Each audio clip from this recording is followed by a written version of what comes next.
Hi friends, இன்றைக்கி ஒரு ஹெல்த்தியான சிக்கன் ரெசிபி பார்ப்போமா? சுத்தமாக எண்ணெயே யூஸ் பண்ணாமல்.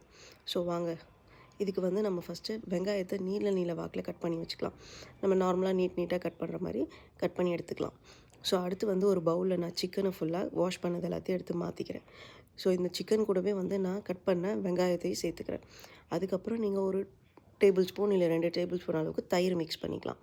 அப்புறம் அதோடவே சால்ட்டு, தேவையான அளவுக்கு நம்ம சால்ட்டு எடுத்துக்கிட்டு, கூடவே நம்ம வீட்டிலேயே அரைச்சி வச்சுருக்க மிளகாத்தூள். ஸோ உங்களுக்கு சிக்கன் மசாலா பிடிக்கும் அந்த இதெல்லாம்னா நீங்கள் சிக்கன் மசாலா கூட ஆட் பண்ணிக்கலாம். அது உங்களோட விருப்பம். ஸோ இது எல்லாத்தையும் ஆட் பண்ணி நல்லா மிக்ஸ் பண்ணி வச்சுட்டு, அதை வந்து ஒரு 20லேருந்து 25 நிமிஷம் நல்லா மேக்னேட் பண்ணி வச்சிட்டிங்கன்னா போதும். அதுக்கப்புறம் அப்படியே ஒரு கடாயில் ட்ரான்ஸ்ஃபர் பண்ணிவிட்டு நல்லா 2 பக்கமும் வதக்கி எடுத்திங்கனாலே அந்த சிக்கன்லேருந்து வர தண்ணியே போதுமாக இருக்கும் இந்த சிக்கன் நல்லா வதங்கிறதுக்கு. அதுக்கப்புறம் என்ன, இதை தாராளமாக நீங்கள் சாப்பாட்டில், சப்பாத்தி எல்லாத்துக்குமே யூஸ் பண்ணலாம்.